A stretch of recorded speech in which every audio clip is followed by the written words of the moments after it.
मोक्षमार्गस्य नेतारं भेत्तारं कर्मभूरतां ज्ञातारं विश्वतत्त्वानां वन्दे तद्गुणलब्धये। देवादिदेव आदिम तीर्थंकर श्री ऋषभनाथ भगवान की, वर्तमान शासन नायक श्री वर्धमान महावीर भगवान की, परम पूज्य आचार्य गुरुवर श्री विद्यासागर जी महाराज जी की। तत्वार सूत्र ग्रंथराज में पंचम अध्याय के माध्यम से द्रव्य का ज्ञान कराया जा रहा है।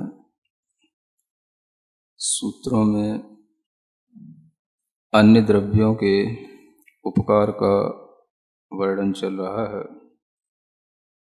धर्म और अधर्म द्रव्य का उपकार बताया गया है।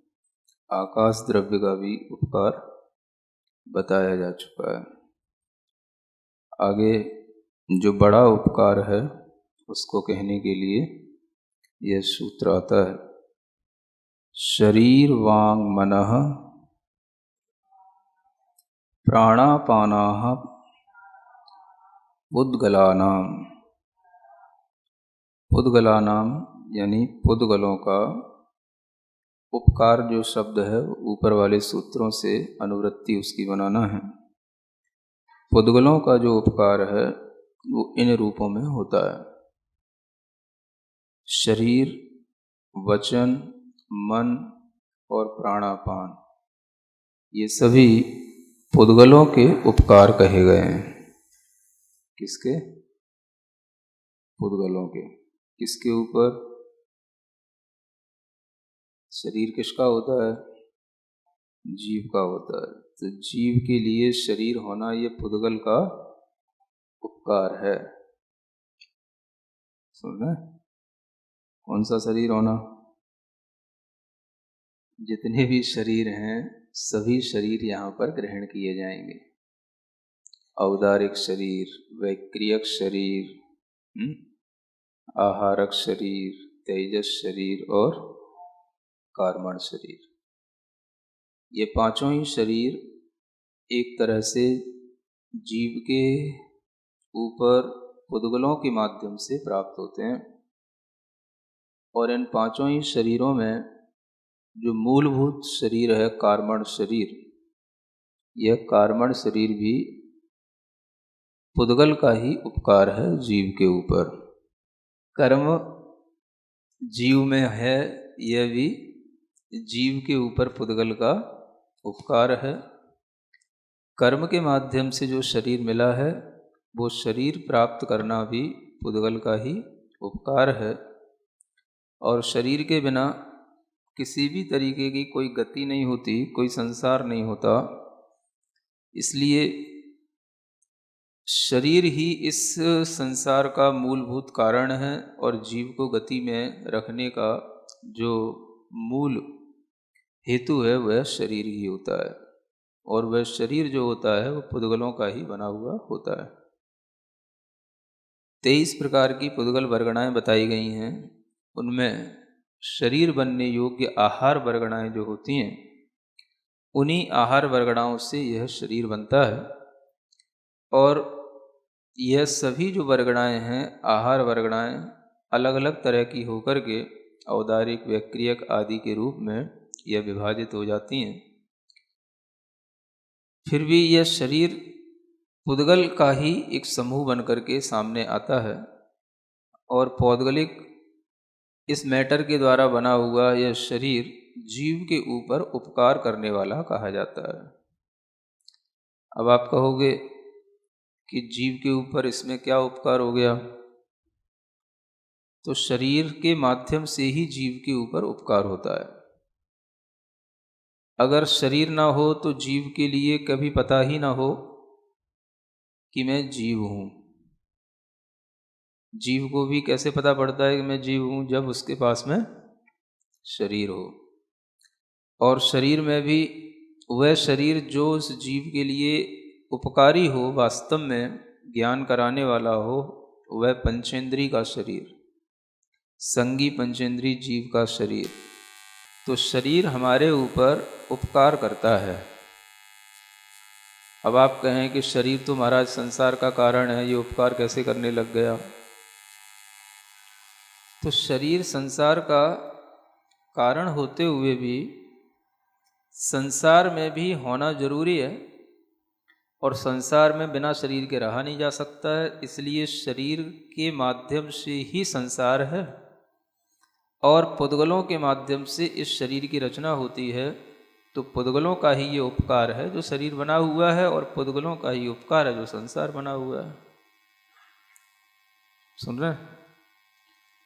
आप कहते तो जरूर हैं कि महाराज संसार ना होता तो बड़ा अच्छा होता। क्या अच्छा होता? संसार ना होता तो मोक्ष की कीमत भी क्या आती? संसार है तो मोक्ष, और संसार ना होता तो मोक्ष भी क्या होता? किसका मोक्ष होता? तो कुछ भी नहीं होता। और अगर ये छूटता है तो भी उपकार पुद्गल द्रव्य का ही है ना? पुद्गल द्रव्य के ही उपकार से इस जीव के ऊपर कुछ उपकार हो पाएगा, और जीव जो है इस शरीर से भी मुक्ति प्राप्त करेगा तो भी पुद्गल द्रव्य के सहयोग से ही करेगा। शरीर आधार है, शरीर के आधार पर ही आगे के उपकार संभव है जो लिखे हुए हैं।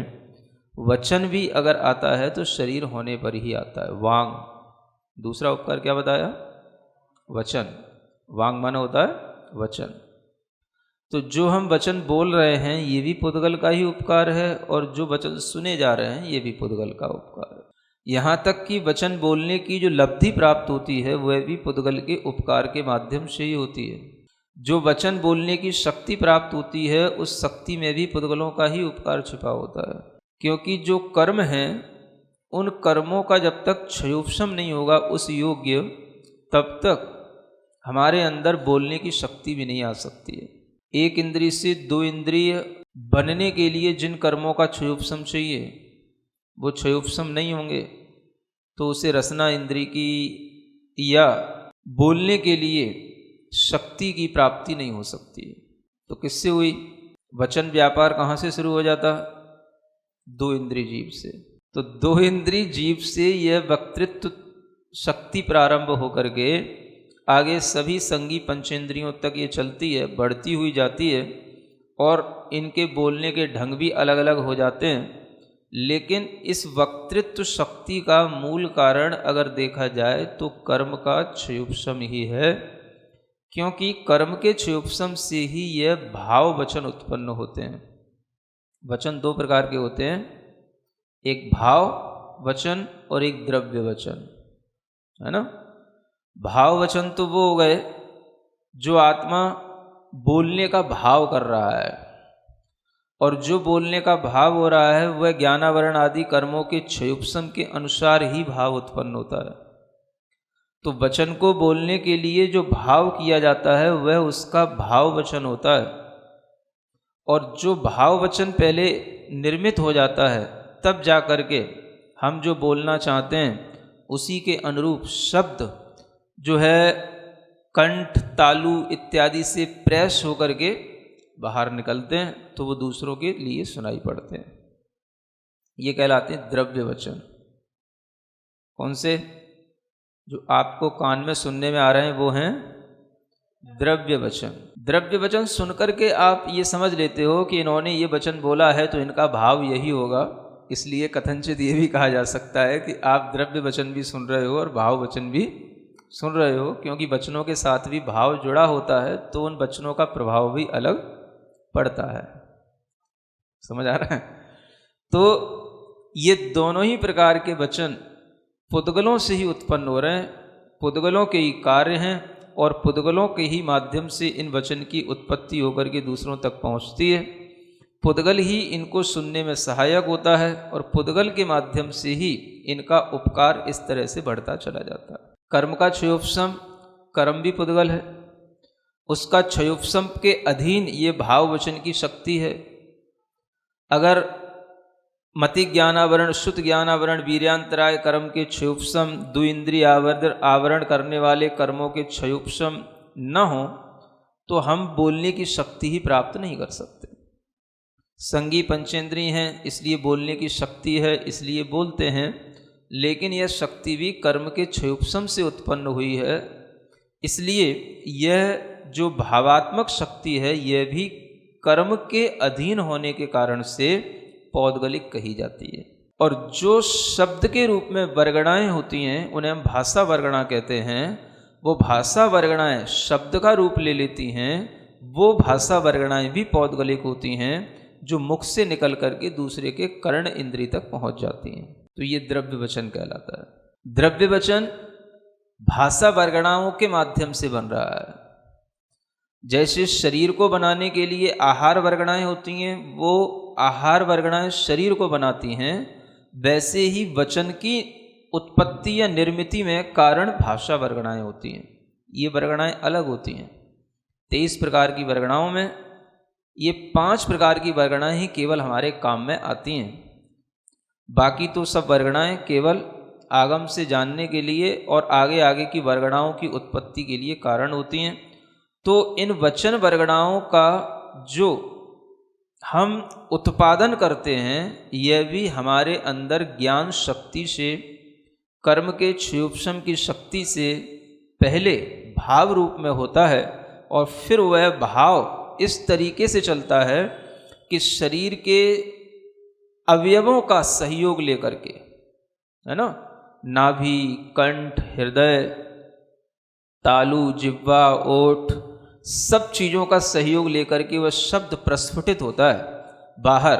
और वह जो है भाषा वर्गणाओं का ही ये सारा का सारा एक, ऐसा समझ लो जैसे कोई आप फैक्ट्री में किसी चीज़ को किसी प्रोडक्ट को बनाने के लिए कोई रॉ मटेरियल डाल देते हो और फिर जो है वो अपने आप उस सिस्टम में ढलता हुआ जैसे बाहर प्रोडक्ट के रूप में बिल्कुल पैक होकर के निकल आता है, ऐसे ही समझो ये सिस्टम। सुन रहे हो? हाँ, जो वचन हम बोल रहे हैं, लगातार बोलते जा रहे हैं, ये निरंतर फैक्ट्री चल रही है। हाँ, मशीन चल रही है ऑटोमेटिक, और उस मशीन के कारण से जो वचन जहाँ से उत्पन्न होना है, जिसका जिसके साथ संपर्क होकर के उस अक्षर की उत्पत्ति होना है वो हो जाएगा, और उसमें जो भाव डालना है वो भाव डल जाएगा, और इस तरीके से वो प्रोडक्ट बाहर निकल करके आ जाता है। तब आपके कानों में लगता है कि हाँ कुछ पहुँच रहा है, और फिर उससे आपके अंदर तक जो आपके अपने ज्ञानावरण के क्षयोपशम से पहुँचेगा वो फिर आपको अपने अंदर तक अपने क्षयोपशम से ले जाना है। इसी उपकार को समझेंगे तब पता पड़ेगा कि वचन बोलना भी कितना शक्ति का काम है, और ये हमारे लिए भी जो शक्ति मिली है ये कितने बड़े उपकार इन कर्मों के हैं जिससे मिली है। और उसमें ये पुद्गल का इतना बड़ा योगदान है जिसके माध्यम से ये कर्म के क्षयोपशम आदि होकर के हम यह शक्ति के प्रचार से, प्रभाव से हम अपने अंदर ज्ञान भी पैदा कर पाते हैं, और ज्ञानावरण आदि कर्म के क्षयोपशम बढ़ाने के लिए भी यह वचन काम में आने लग जाते हैं। जितना आप सुनेंगे, पढ़ेंगे, उतना ही आपके अंदर भी समझ पैदा होगी, तो आपके भी ज्ञानावरण कर्म का क्षयोपशम बढ़ेगा। तो यह पुद्गल का ही उपकार है, लेकिन यह पुद्गल का उपकार जीव पर है। पुद्गल अकेला उपकार नहीं कर सकता है। पुद्गल को उपकार करने के लिए जीव का आश्रय चाहिए, क्योंकि चेतना या भाव शक्ति तो जीव में है। ज्ञान का क्षयोपशम ज्ञान होना ये जीव में है, और जीव में जब इस तरह की ज्ञान शक्ति का उपयोग किया जाता है तो जीव को भी पुद्गल का सहारा लेना पड़ता है, अन्यथा वो पुद्गल के सहारे के बिना कुछ बोल नहीं सकता, कह नहीं सकता, तत्व का ज्ञान करा नहीं सकता। बोले बिना कभी भी, शब्द के बिना कभी भी तत्व का ज्ञान दूसरे तक पहुंच नहीं सकता। यहाँ तक कि तीर्थ की प्रभावना भी, तीर्थ भी जो चलता है तीर्थंकरों का, वो वचन से ही चलता है। वचन शक्ति इतनी बड़ी चीज है, इसी को शब्द शक्ति कहते हैं। कई दार्शनिकों ने तो शब्द को ब्रह्म माना है, शब्द ब्रह्म कहा जाता है, और शब्द को ही उन्होंने सब कुछ माना। एक अनेक दार्शनिक मतों में अनेक मत होते हैं, तो उसमें एक शब्द अद्वैतवाद भी होता है। माने शब्दाद्वैतवाद का मतलब ये हुआ कि शब्द ही सब कुछ है, दूसरी कोई चीज होती नहीं है। क्योंकि जो कुछ भी चीज़ होती है वो शब्द से ही कही जाती है, शब्द से ही जानी जाती है, शब्द के ही माध्यम से उस चीज़ की पहचान होती है, शब्द के अलावा कहीं कुछ होता ही नहीं। इसलिए एक शब्द अद्वैतवाद नाम का एक मत चलता है। आप अगर हैं तो आपकी भी पहचान आपके नाम से हो रही है। शब्द के बिना आपका नाम नहीं होगा, नाम नहीं होगा तो आपका कोई अस्तित्व नहीं है। शब्द है तो आप हैं, और आप अगर किसी चीज़ को कह रहे हैं तो वो भी उस पदार्थ की ओर इंडिकेट कर रहे हैं, तो वो भी शब्द के ही थ्रू कर रहे हैं। तो इसलिए ऐसे भी संसार में मत वाले हैं जो कहते हैं शब्द ही सब कुछ है, जीव अजीव कुछ नहीं होता। शब्द अद्वैतवाद उनका अपना सिद्धांत चलता है। तो शब्द में शक्ति है, शब्द को परम ब्रह्म कहा गया। शब्द को ब्रह्म इसलिए भी कहा जाता है, अपने भी यहाँ भी आचार्यों ने शब्द को ब्रह्म कहा, लेकिन वह शब्द ब्रह्म है जो हमारे लिए सम्यक ज्ञान को प्राप्त कराने में कारण हो जाता है। जो तीर्थंकरों के माध्यम से वाणी आई है वो वाणी भी शब्द रूप है, और चूंकि वह स्वयं शुद्ध आत्मा है, ब्रह्म स्वरूप हैं, इसलिए उनके मुख से निकला हुआ शब्द भी ब्रह्म शब्द कहलाता है, क्योंकि हम उपचार से उस आत्मा के संबंध के कारण से उस शब्द को भी शब्द ब्रह्म कह सकते हैं, और कहा भी जाता है। इसलिए श्रुत ज्ञान को शब्द ज्ञान कहा जाता है, शब्द ब्रह्म का ज्ञान कहा जाता है, और इसी के माध्यम से हमारे अंदर वास्तव में ब्रह्म का ज्ञान भी पैदा होता है। तो शब्द बहुत उपकारी हैं। पहले भाव कर लूँ, सोच लूँ, फिर बोल लूँ, बोलने में 2 सेकंड लगेंगे, शब्द यहाँ से यहाँ तक आएगा, जब तक तो सब रिदम ही टूट जाएगी। समझ आ रहा है? और वो जो आपके लिए निरंतर फ्लो बना रहता है, वह बताता है कि यह भाव शब्द और द्रव्य शब्द इन दोनों की रचना करने में टाइम तो लग रहा है, लेकिन वो टाइम आपकी पकड़ में नहीं आ रहा है। समझ में आ रहा है? सोचने में भी टाइम लग रहा है, बोलने में भी टाइम लग रहा है, शब्द की उत्पत्ति में भी टाइम लग रहा है, मुंह से भी शब्द निकल रहा है, आपके पास भी पहुंच रहा है, उसमें भी टाइम लग रहा है, लेकिन वो कोई भी टाइम आपकी पकड़ में नहीं आ रहा है। इससे आप जान सकते हो कि समय की जो सूक्ष्मता है वो हमारे लिए ग्रहण करने में नहीं आती। तो ये जो हम बताना चाह रहे हैं कि शब्द बोलने में समय लग रहा है, ये तमाम कार्य होने में, ये समझ लो आपको अंतर मुहूर्त सब काम में लग रहा है, और आपके लिए कोई भी टाइम गैप दिखाई नहीं दे रहा है। इससे आप समझ सकते हो कि अंतर मुहूर्त कितना छोटा होता है, और समय जिसे हम कहते हैं, काल की जो स्मॉलेस्ट यूनिट समय जिसे हम कहते हैं, वो समय तो आप कभी भी अपने में इमेजिन ही नहीं कर सकते कि वो कितना छोटा होता है। ये सब असंख्यात समयों में हो जाने वाला काम है। आप किलोमीटरों दूर भी बैठे हैं और आपके पास में शब्द पहुंच रहा है, उसमें भी टाइम लगता है, लेकिन वह आपके लिए ऐसा लगता है जैसे बिल्कुल यहां बोला गया वहां सुना गया, कोई टाइम नहीं, कोई गैप नहीं। तो यह जो बीच में गैप अपने को समझ नहीं आ रहा, ये हमारी मतिक ज्ञान श्रुत ज्ञान की स्थूलता है, जो हम उस चीज की सूक्ष्मता को पकड़ नहीं पा रहे हैं। जब ज्ञान की सूक्ष्मता हो जाती है तो उसमें यह सब चीजें पकड़ने में आती हैं। समय का विभाजन, आवली के बाद में और भी अंतर मुहूर्त तक की जो उसकी यात्रा, वो सारा का सारा जो विभाजन है टाइम का, वह सब उसमें ग्रहण करने को मिलता है। तो ये जानना, ये सब पौद्गलिक व्यापार चल रहा है, बोलना और सुनना, लेकिन जीव के बिना नहीं चल सकता। बोलने का महत्व इसलिए है क्योंकि उसमें जीव का भाव जुड़ा हुआ है, जीव का ज्ञान जुड़ा हुआ है, इसलिए बोलने का महत्व। अन्यथा बोलने वाले तो कितने हैं, जिनके पास शरीर होता है उन्हीं के पास वचन होंगे। ऐसे जीव तो होंगे जिनके पास में वचन ना हो, वचन शक्ति ना हो, न बोलने की न सुनने की, लेकिन ऐसा कोई जीव नहीं होगा जिसके पास शरीर ना हो और वचन हो, चाहे वो अरिहंती क्यों ना हो। तो शरीर के साथ में ही वचन, इसलिए शरीर वांग फिर मनः, तब थर्ड नंबर पे आता है उपकार। एक और बढ़ जाता है मन। जो हमें मन मिला है, ये मन भी पुद्गलों का बड़ा उपकार है जो हमको मन मिला है। कौन सा मन? जिसमें सोच विचार की शक्ति आ जाती है, जो कुछ हित अहित को समझ सकता है, जो किसी भी तरीके का चिंतन कर सकता है, जो अपने जीवन को चला सकता है, जो कईयों के जीवन को चलाने की अपनी शक्ति अपने ज्ञान में ला सकता है, ये मन के माध्यम से होता है। तो ये मन भी दो प्रकार का है, द्रव्य मन और भाव मन। और भाव मन उसी तरह से होता है जैसे भाव वचन होते हैं। जो ज्ञानावरण कर्म का क्षयोपशम, 9 इंद्रिय आवरण कर्म का क्षयोपशम होगा तो मन की उत्पत्ति होगी। इसलिए मन भी पौद्गलिक हो गया। भाव मन भी पौद्गलिक क्यों है?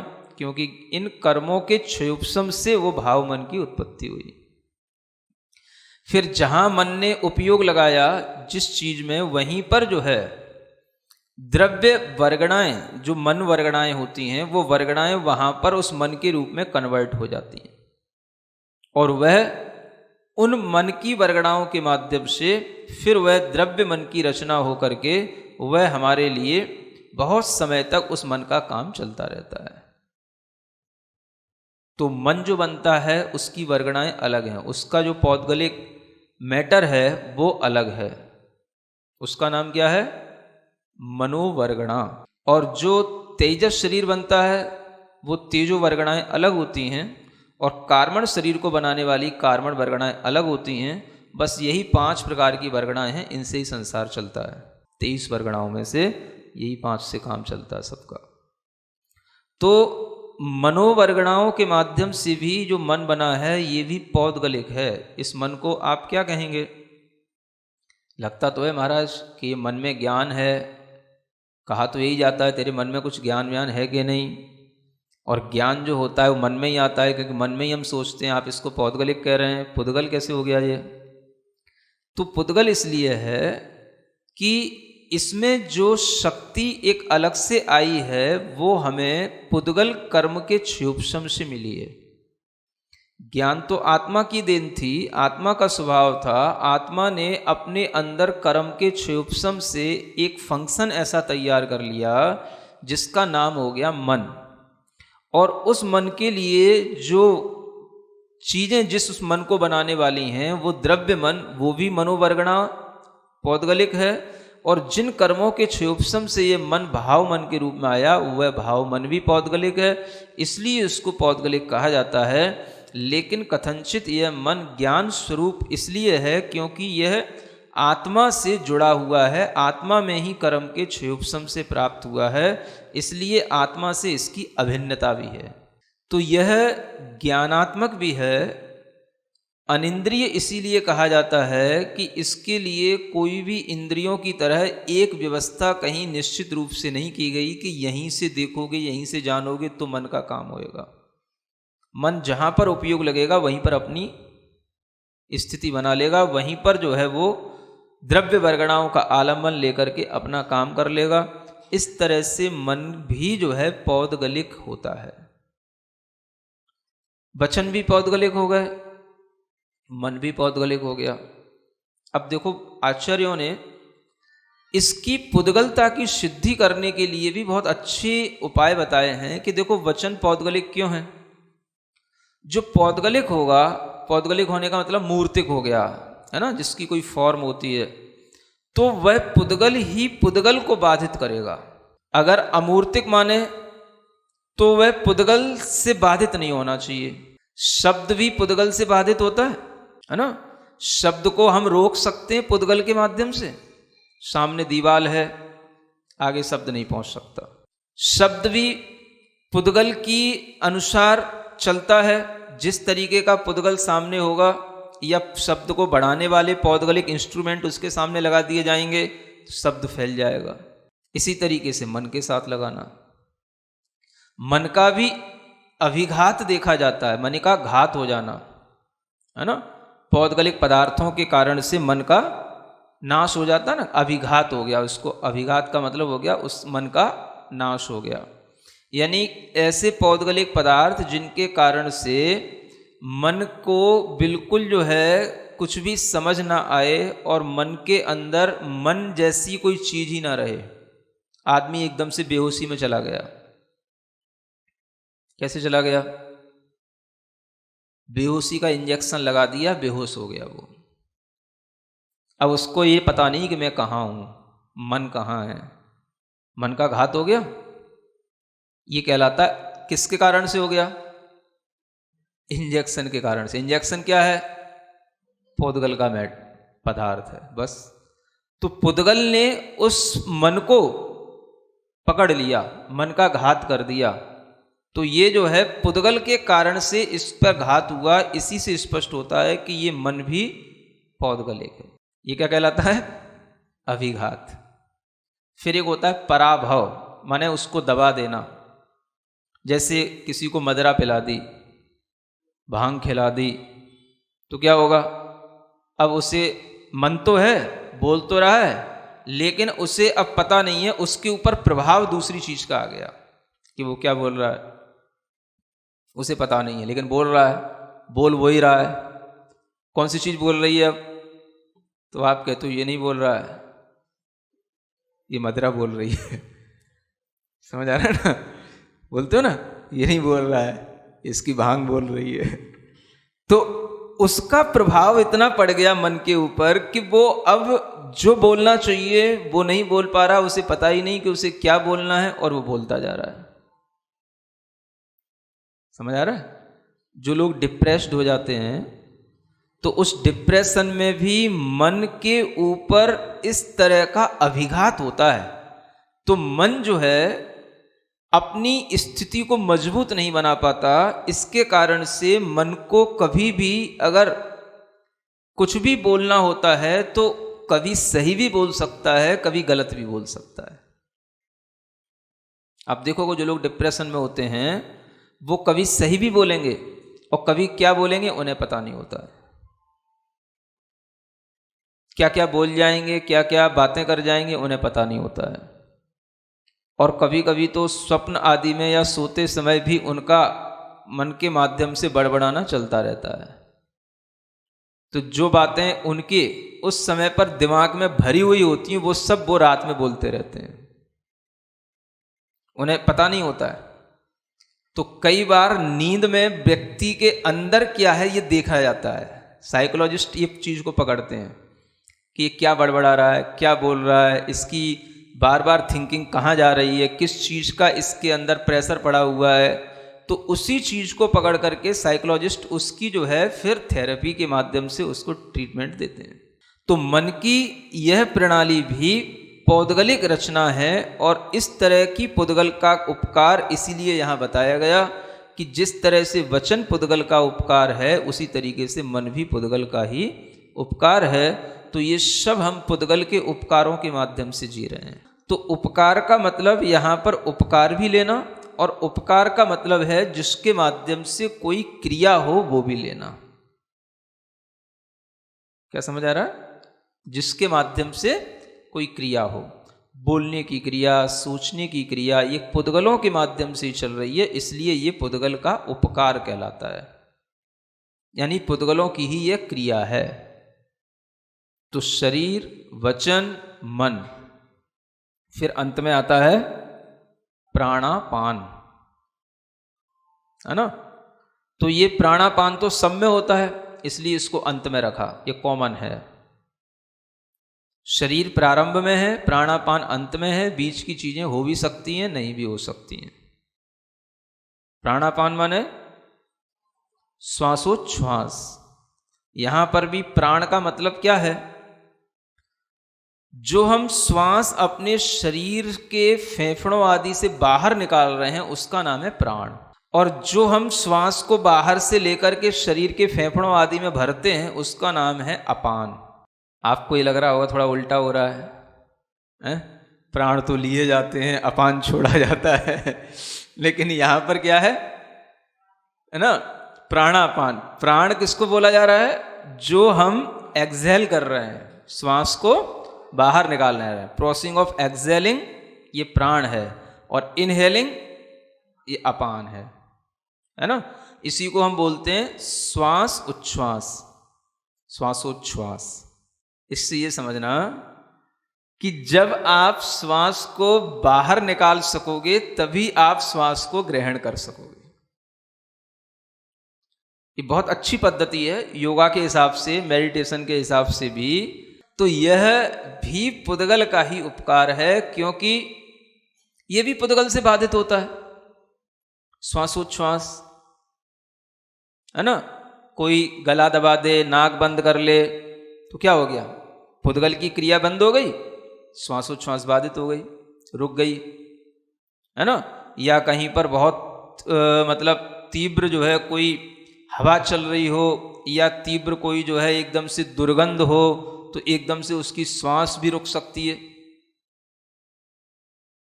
धुआं हो जाए, कोई ऐसी गैसें छोड़ दी जाएं जिसके माध्यम से श्वास लेने में तकलीफ हो जाए, तो वो आप श्वास आपकी बाधित हो गई, है ना। जहरीली गैसें छोड़ दी जाती हैं जिसके माध्यम से आदमी मर भी जाता है, तो ये श्वास को रोक दिया गया। क्लोरोफॉर्म होता है, सुंघा दो, बेहोशी हो जाती है। तो श्वास की प्रक्रिया को बाधा पहुंचाने के लिए हमें पुद्गल पदार्थों का सहयोग दिख रहा है, इसलिए श्वास भी पौद्गलिक है।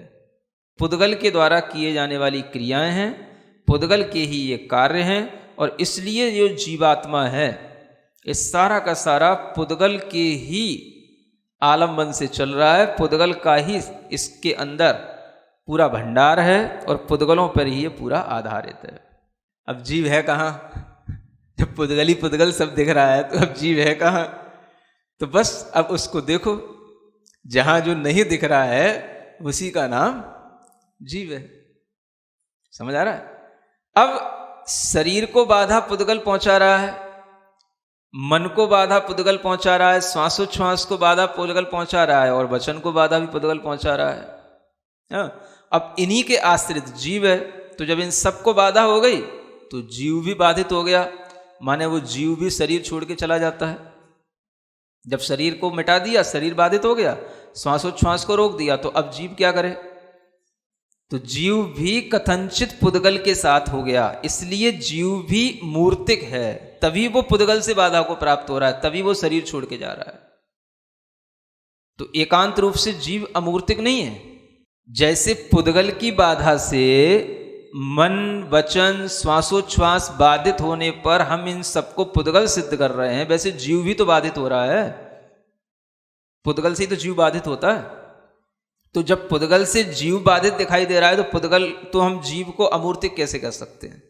अमूर्तिक तो कभी पुद्गल से बाधित हो ही नहीं सकता। अगर अमूर्तिक पुद्गल से बाधित होने लगे तब तो सिद्ध भगवान भी बाधित हो जाएंगे। सिद्ध भगवान के पास भी सब पुद्गलों का भंडार है।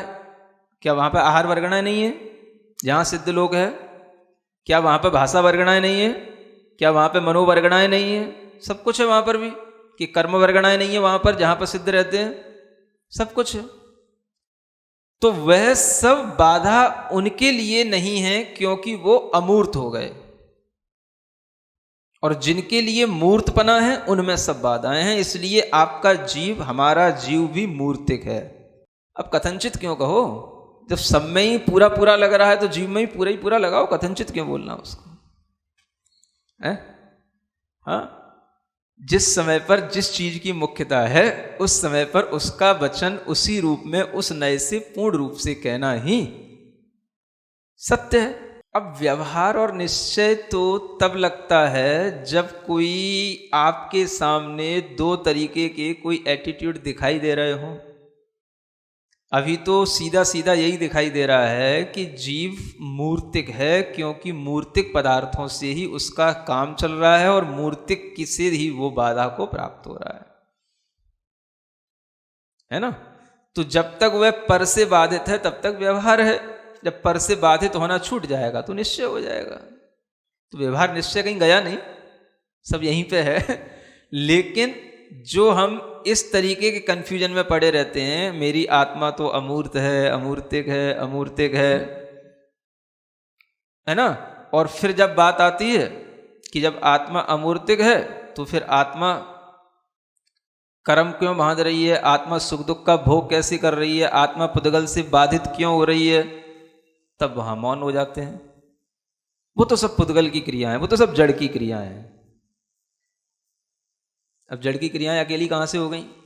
ये सब भी जड़ की क्रियाएं ही हैं, लेकिन हो किस में रही हैं? जीव में हो रही हैं। तो इसी जीव में क्यों हो रही हैं? सिद्ध जीव में क्यों नहीं हो रही जड़ की क्रियाएं हैं तो, है ना? तो ये समझने की चीज है। इसलिए आपको जब तत्वार सूत्र पढ़ना है तो आपको यही समझना है कि जीव मूर्तिक है, इसीलिए वह कर्म धारण करके, कर्म से बंध होकर के शरीर आदि को प्राप्त करता है, और वह शरीर के कारण से बाधा को प्राप्त होकर के स्वयं क्या करता है? शरीर में रहता भी है और शरीर से छूटता भी है।